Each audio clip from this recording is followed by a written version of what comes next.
alone now. तो hello नमस्ते good morning. मेरा नाम है अंकुर श्रीवास्तव और आप देख रहे हैं अपना YouTube channel just Navodaya blogger. तो आज हम बात करने वाले हैं कि आप कितनी आसानी से और कितने कम पैसे में दिल्ली से केदारनाथ जा सकते हैं और वहां से वापस आ सकते हैं। तो पहली चीज़ जो आपको ध्यान में रखनी है वो ये कि मैं आपको एक लिंक दे दूंगा अपने डिस्क्रिप्शन बॉक्स में। वहाँ से आप केदारनाथ धाम यात्रा के लिए एक ई पास होता है तो वो आप निकलवा सकते हैं। एक फॉर्मेलिटी सी है, जब आप वहाँ पे जाएंगे तो मे बी वो पूछ भी सकते हैं और नहीं भी, बट आप अपनी तरफ से श्योर हो जाएं इस वजह से। तो उसमें कुछ ऐसा होता है कि 4 धाम जो अपने हैं, केदारनाथ, बद्रीनाथ, यमुनोत्री और गंगोत्री, इनके नाम होते हैं और आप कितने दिन के गैप में ये यहाँ जाना चाह सकते हैं। जैसे कल आप जाना चाहते हैं यमुनोत्री, परसों गंगोत्री, फिर केदारनाथ और फिर बद्रीनाथ। तो कौन से डेट को किस जगह आप जाना चाहते हैं, बस वही उसमें फिल करना होता है, नाम, डिटेल, और फिर वो आपके पास PDF और as a message, text message आपको मिल जाती है। तो मैं यहाँ से जो गया था मैं आपको वो रूट बताऊँगा। तो मैं दिल्ली से केदारनाथ के लिए सबसे पहले मैंने ट्रेन बुक करवाई थी दिल्ली टू हरिद्वार के लिए, और वो रात की ट्रेन थी अराउंड 10:30 और 11:30, जो कि सुबह अर्ली मॉर्निंग 6:30 के अराउंड हरिद्वार आपको पहुंचा देती है। जब आप हरिद्वार पहुंच जाते हैं 6:30 बजे, तो एक फॉर्मेलिटी सी, क्योंकि कोरोना चल रहा है तो इस वजह से वो थोड़ी डिटेल्स ही आपके डलवाते हैं। इन केस अगर आप में वो सिम्टम्स बाद में नज़र आते हैं तो उनके पास एक डिटेल हो आपकी कि आप कहाँ से आए हैं और कहाँ जा रहे थे आप। तो बस वही एक फॉर्मेलिटी है। और जैसे ही आप रेलवे स्टेशन से निकलते हैं तो राइट हैंड की तरफ जो है वहाँ का बस स्टैंड है। तो पहले दिन आप क्या कर सकते हैं कि हरिद्वार पहुँचने के बाद वहाँ से बस ले सकते हैं। और बस जो है, एक तो जो रोडवेज बस चलती है उत्तराखंड की, वो सुबह 5:30 बजे चलती है, जो डायरेक्ट आपको गौरीकुंड तक की जाती है, जहाँ से हम लोग ट्रैक स्टार्ट करते हैं। वो अगर नहीं मिल पाती आपको, मे बी हो सकता है उसका टाइम चेंज हो गया हो, बट अगर वो नहीं मिल पाती तो बहुत सारी प्राइवेट बसें हैं जिनमें 2 फेमस हैं, एक है हिमगिरी और एक है विश्वनाथ। तो इन दोनों में जो है आप किसी में भी ट्रैवल कर सकते हैं, ये लगभग चलती रहती है। तो आप 6:30-7 के अराउंड भी पहुंचते हैं बस स्टैंड के पास, तो वहाँ से आपको ईजिली मिल जाएगी। वो आपको बस देखने की वो कहाँ की मिलती है, आपको सोनप्रयाग की मिल सकती है, आपको रुद्रप्रयाग की मिल सकती है, आपको गुप्तकाशी तक की मिल सकती है। तो जहाँ की भी मिल जाए बेस्ट है आपके लिए, आप उसमें सफ़र कर सकते हैं। और उसका जो किराया होगा, इन केस अगर आपको गुप्तकाशी तक की भी मिलती है तो हरिद्वार से गुप्तकाशी आप अराउंड 500 में पहुंच जाएंगे। तो वहाँ पहुँच के, गुप्तकाशी पहुँच के, क्योंकि ये जो ट्रैवल टाइम होगा बीच में हरिद्वार से गुप्तकाशी तक का, ये लगभग आपका पड़ेगा, क्योंकि अभी जो है ये कंस्ट्रक्शन का काम चल रहा है, रोड काफ़ी जगह बन रही है, और लेकिन अब जो कपाट है वो मई में खुलेंगे। तो मई तक हो सकता है ये कि शायद काम रुक जाए, काम हो चुका हो तो आपका 2-3 घंटा और कम हो जाएगा। वैसे अभी जो मैं गया था तो मुझे लगा था अराउंड 9 घंटे के आसपास, 8-9 घंटे के आसपास लगे थे आपको गुप्तकाशी तक पहुंचने में। और अगर आप गुप्तकाशी पहुंच गए तो केदारनाथ पहुंचना बिल्कुल भी मुश्किल नहीं है। गुप्तकाशी आप शाम को पहुंचते हैं, और ये ऐसी जगह है जहाँ पे आपको सिर्फ दोपहर 2-3-4 बजे तक अच्छे से सुविधा मिल जाती है हर चीज़ की, कहीं भी आने जाने की। बट जैसे जैसे शाम होती है साधन कम होते जाते हैं। तो आप एक काम कर सकते हैं, गुप्तकाशी स्टे कर सकते हैं, और वहाँ जो आपको रूम मिलेगा, मैंने बिल्कुल गुप्तकाशी स्टैंड के पास ही हमने रूम लिया था, और वो शायद हम 5 लोग थे, तो 5 लोगों को 600 या 700 रुपये में पड़ा था। बहुत अच्छा रूम था, 3 बेड थे उसमें, गुप्तकाशी वाले में। तो आप गुप्तकाशी रुक सकते हैं। अर्ली मॉर्निंग आपको बहुत सारे साधन मिल जाएंगे, आप वहाँ स्टे कीजिए, और बिल्कुल अगले दिन सुबह आपको डायरेक्ट गुप्तकाशी से गौरीकुंड तक की, सोनप्रयाग तक की मिल जाएगी, क्योंकि सोनप्रयाग तक सारे व्हीकल अलाउड होते हैं जो बाहर के होते हैं। उसके बाद जो है सोनप्रयाग से गौरीकुंड का जो 30 रुपये का किराया है, वो सिर्फ वहाँ की जो टैक्सीज होती हैं उन्हें अलाउड है सोनप्रयाग से गौरीकुंड ले जाना, तो वो लेके जाएंगे आप। तो आप गुप्तकाशी से बिल्कुल अर्ली मॉर्निंग वहाँ से निकल सकते हैं। गुप्तकाशी से सोनप्रयाग का जो टाइम है वो अराउंड 1 घंटे का लगता है, और वो 100 रुपये वहाँ का फेयर है गुप्तकाशी से सोनप्रयाग तक का। ट्रैवलर मिल जाएगी, कैब मिल जाएगी, टाटा सूमो टाइप की जो होती है, ये सारी चीज़ें आपको मिल जाएंगी। तो आप उन्हें यूज़ करके सोनप्रयाग तक पहुँच सकते हैं। और सोनप्रयाग से फिर 10 या 15 मिनट का रास्ता है। सोनप्रयाग पे एक जांच केंद्र होता है जहाँ पे आपको वेरीफाई करवाना पड़ता है अपना ई पास, वैसे वो फॉर्मेलिटी होती है, नहीं भी करवाएंगे। मैं गया था तो वो फॉर्मेलिटी सी थी, लेकिन हमने फिर भी करवा लिया था, क्योंकि आगे गया तो उसका कोई यूज़ नहीं था। बस गौरीकुंड पहुंचने के बाद कोई बैठा हुआ था, उसने एक सीरियल नंबर पूछा था जो धाम यात्रा ई पास पे रहता है। तो बस वो सीरियल नंबर तो जैसे ही आप रजिस्टर्ड करते हैं ऑनलाइन तभी आपको मिल जाता है, तो वो वेरीफाई करवाने की ज़रूरत नहीं होती। बट अगर आप करवाना चाहते हैं तो आप वेरीफाई करवा सकते हैं सोनप्रयाग में। वेरीफाई काउंटर से 10 कदम आगे ही जो है वहाँ पे काफ़ी सारे टैक्सी और कैब खड़े रहते हैं जो गौरीकुंड जाते हैं। तो 30 रुपये वो लेते हैं, वो आपको 15 मिनट में शायद बिल्कुल वहाँ पहुँचा देंगे जहाँ से ट्रैक 16 किलोमीटर का स्टार्ट होता है। मैं अभी फ़ोटो डाल दूँगा, आप देख सकते हैं कि वहाँ कहाँ आपको छोड़ने वाले हैं वो गौरीकुंड वाले जो कैब मिलते हैं। उसके बाद आप उसी दिन वहीं से सेम यात्रा चालू कर सकते हैं, ट्रैकिंग चालू कर सकते हैं। अगर आप सुबह 8 बजे पहुँच गए, 9 बजे पहुँच गए गौरीकुंड, तो 9 बजे से जब आप चलना स्टार्ट करेंगे, थोड़ा सा आगे चलते ही जो है आपको ये गौरीकुंड जहाँ जो गर्म पानी का स्रोत है वो आपको मिलेगा। मैं आपको दिखा दूँगा कि वो कैसा था। मैं खुद वहाँ नहा चुका हूँ, बहुत गर्म पानी था। और फिर जो है आप अपनी यात्रा चालू कर सकते हैं। और ये अगर आप नॉर्मली भी चलते हैं, वेट आपके पास ज़्यादा नहीं होना चाहिए, हल्का फुल्का वेट रखिए, क्योंकि आप इजीली शाम तक वहाँ पहुँच जाएंगे। और ऊपर ऐसा नहीं है कि होटल लेने में या मिलने में कोई दिक्कत होती है। होटल मिलना बिल्कुल मुश्किल नहीं है। जब आप ऊपर पहुँचते हैं तो होटल आपको मिल जाएगा, क्योंकि अगर आप सुबह 8-9 बजे से ट्रैक करना स्टार्ट करते हैं, अगर आपके पास सामान थोड़ा कम है, सामान ले जाने की कोई ज़रूरत नहीं है। बीच बीच में आपको नींबू पानी वाले मिलते रहेंगे जो आपकी एनर्जी बढ़ा देंगे।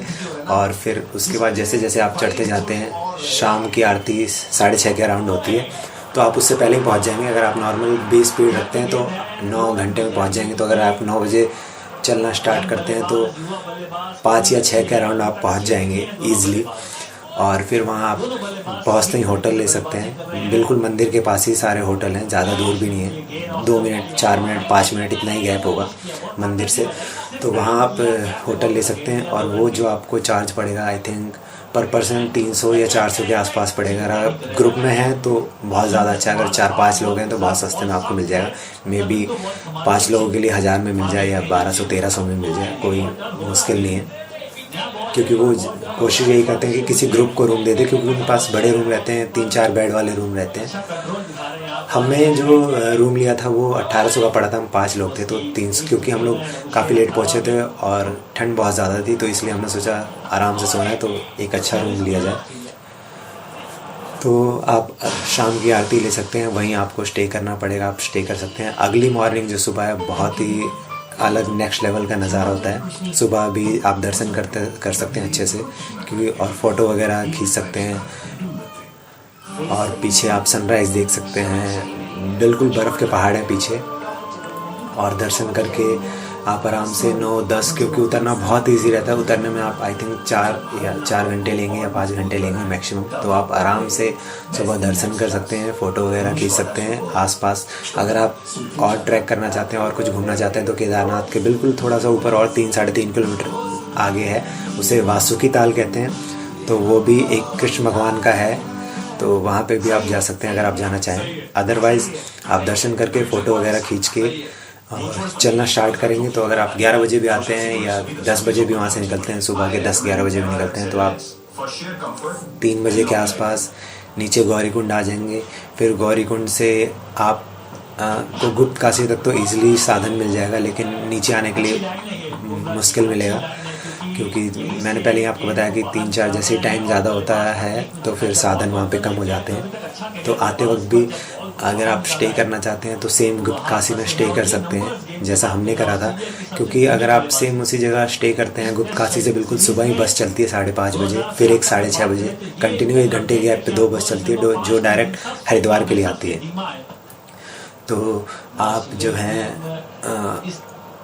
गुप्त काशी से हरिद्वार की बस पकड़ सकते हैं। अगर आप शाम को वहाँ पहुँच जाते हैं गुप्त काशी 3-4 बजे, आराम से वहाँ का मार्केट एरिया घूमिए। गुप्त काशी में भी 1-2 छोटे मंदिर है, आप वहाँ जा सकते हैं।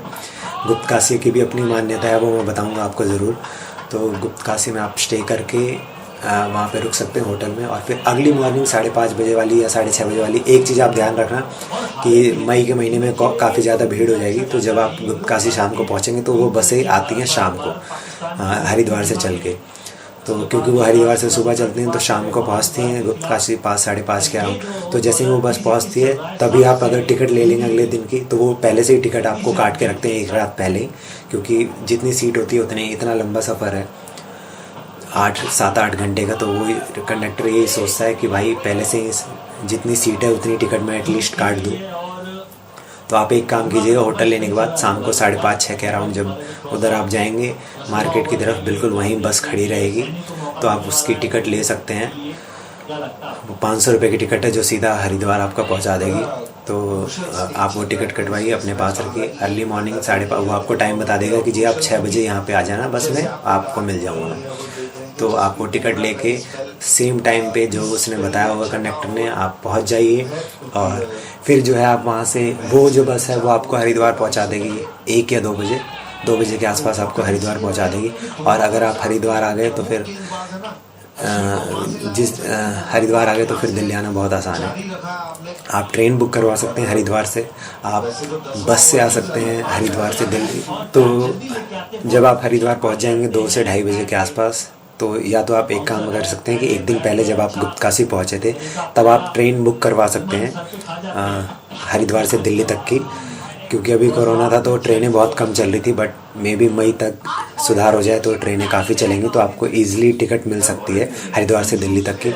इन केस नहीं मिलती तो भी कोई इशू नहीं है, आप 2:30-3 बजे जैसे ही हरिद्वार पहुंचेंगे वहाँ से बहुत सारी बसें जो हैं आपको दिल्ली ISBT कश्मीरी गेट के लिए मिल जाएंगी, जो लगभग 2.5-3 घंटे वो भी लेती हैं, क्योंकि 180 किलोमीटर के अराउंड है, 180-200 किलोमीटर के अराउंड है हरिद्वार से दिल्ली। तो आप बस ले सकते हैं, रोडवेज़ भी मिल जाएगी, प्राइवेट भी आपको मिल जाएंगी। तो उनका जो किराया होगा 200-250 के अराउंड होगा। तो आप इजीली जो है हरिद्वार से दिल्ली जो है शाम तक आ सकते हैं, 6 बजे तक, 5-6 बजे तक। और मई के महीने में 5-6 बजे आई डोंट थिंक कि कुछ ज़्यादा टाइम है, शाम का टाइम होगा तो आप आराम से घर पहुंच सकते हैं 6-7 बजे तक। अब मैं आपको बता दूंगा कि इन सब में आपको कितने दिन लगे और कितना खर्चा टोटल लगेगा, मैं आपको वो बता देता हूँ एक राउंड फिगर में। तो अब बात करते हैं कि कितने दिन आपको लगेंगे और क्या खर्चा आएगा टोटल आपका। तो मान लीजिए कि आप संडे को टिकट करवाते हैं दिल्ली से हरिद्वार की, तो पहला दिन जो आपका वो होगा हरिद्वार। जब आप पहुंच जाएंगे अर्ली मॉर्निंग, फिर वहां से आप बस लेके गुप्तकाशी जाएंगे, तो पहले दिन तक का जो आपका सफ़र होगा वो गुप्तकाशी तक का होगा। और दूसरे दिन जो आपका सफ़र होगा वो होगा गुप्तकाशी से गौरीकुंड, और फिर गौरीकुंड से ट्रैकिंग करके शाम तक केदारनाथ पहुंचना। तो ये आपका दूसरा दिन का शेड्यूल होगा। और तीसरे दिन का शेड्यूल ये होगा कि आप सुबह भी दर्शन करते हैं केदारनाथ के, फिर आराम से वहाँ उतरते हैं और उतर के गुप्तकाशी आ जाते हैं, वहाँ होटल में स्टे करते हैं। और तो ये होगा आपका तीसरे दिन का शेड्यूल। और चौथे दिन की बात करें तो चौथे दिन आप अर्ली मॉर्निंग गुप्तकाशी से हरिद्वार की बस ले सकते हैं और फिर हरिद्वार से वापस घर दिल्ली आ सकते हैं।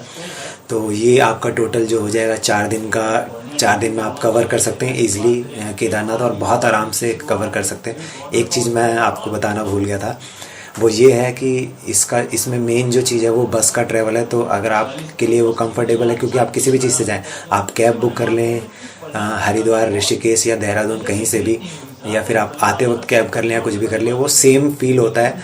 बस का ये होता है कि वो अगर रोडवेज़ मिल जाती है तो बहुत अच्छी है, वो इजीली आपको पहुंचा देती है। लेकिन जो बस का, क्योंकि वो रास्ते जो होते हैं वो इस टाइप के कुछ होते हैं, कर्व टाइप के होते हैं टोटल, तो आदमी जो है वो जिसने कभी इतना लंबा सफ़र नहीं करा उसके लिए थोड़ी सी मुश्किल होती है। अदरवाइज़ कुछ नहीं है। तो आप कोशिश यही करें कि आगे की सीट लें, पीछे की सीट ना लें, क्योंकि एक बार ये गलती मैं कर चुका हूँ पीछे की सीट लेके। तो आप आगे की सीट लें, वो ज़्यादा अच्छा होगा। तो ये आप 4 दिन में कवर कर सकते हैं, दिल्ली टू केदारनाथ और केदारनाथ टू दिल्ली। अब हम खर्चे की बात कर लेते हैं। तो सबसे पहले अगर आप दिल्ली से हरिद्वार की ट्रेन करते हैं स्लीपर, तो वो आपको पड़ेगी 300 के अराउंड। फिर हरिद्वार से आप गुप्तकाशी तक जाते हैं तो वो आपको पड़ेगा 500 के अराउंड, ये हो गया 800। और फिर गुप्तकाशी से गौरीकुंड तक आप जाते हैं तो ये आपको लगभग पड़ जाएगा 100 रुपये सोनप्रयाग तक का और 30 रुपये गौरीकुंड तक का। तो ये आपको हो जाएगा लगभग आप 150 रुपये मार लें और फिर गौरीकुंड से आप ट्रैकिंग करते हैं तो ट्रैकिंग के बीच में जो भी आप, वो तो नॉर्मल से खर्चे हैं। आप केदारनाथ पहुंचते हैं, वहाँ स्टे करते हैं। तो पहला स्टे आप करेंगे गुप्त काशी में आप पर पर्सन 300 के अराउंड लगा लो, मैं मैक्सिमम लगा रहा हूँ 300। और केदारनाथ में आप स्टे करते हो तो मैक्सिमम 400 लगा लो स्टे का। फिर सेम अगर आप केदारनाथ से वापस आते हो तो गुप्त काशी रुकोगे, सेम वही 300-400। फिर वहाँ से हरिद्वार 500 रुपये बस का। और फिर हरिद्वार से दिल्ली जो होगा वो आप मैक्सिमम 300 रुपये फिर लगा लो, बस हो या ट्रेन हो 300 के अराउंड नहीं। तो ये जो आपका खर्चा हो जाएगा, ये ट्रेन का 300, बस का 500, ये जाने वाला मैं आपको बता रहा हूँ। तो 300, 500, 800। फिर गुप्त काशी का स्टे वो 300 रुपये आप लगा लो तो 1100 हो गए। फिर गुप्त काशी से गौरीकुंड का आप 150 लगा लो तो ये आपके हो गए 1250। और फिर आप बीच में और ख़र्चा करते हो 250 रुपये और लगा लो तो ये 1500 रुपये हो गए। और फिर वहाँ पे होटल स्टे करते हो मैक्सिमम 500 रुपये आप लगा लो तो ये हो गए आपके 2000 रुपये। फिर वापस आते हुए आपको कुछ करना नहीं है, फिर गुप्त काशी स्टे करना है। तो गौरीकुंड से गुप्त काशी तक का किराया 150 प्लस होटल स्टे 300, तो ये 450। तो ये आपके हो गए लगभग 2500 के आसपास। और फिर वहाँ से आप बस पकड़ के हरिद्वार आओगे तो ये हो गए 3000। और फिर हरिद्वार से दिल्ली आते हो तो ये आप मान लो 300 रुपये या, तो लगभग आपका 3500-4 हज़ार में आप बहुत 4000 में तो आप बहुत अच्छे से ट्रैवल कर सकते हो। पूरा टाइम देके एंजॉय करके खा पी के आराम से बिल्कुल 4000 में आपका ये टोटल कवर हो जाएगा। बाकी जब मई में जाना होगा तो एक बार और कुछ नया रूट आता है तो मैं आप लोगों को ज़रूर बताऊंगा। तो कैसी लगी आपको ये वीडियो और ये जानकारी, प्लीज़ आप लोग बताएं, अपना पॉइंट ऑफ व्यू मेरे साथ शेयर करें। और कुछ और आपको जानना हो तो ज़रूर कमेंट बॉक्स में आप मुझे बता सकते हैं। Thank you.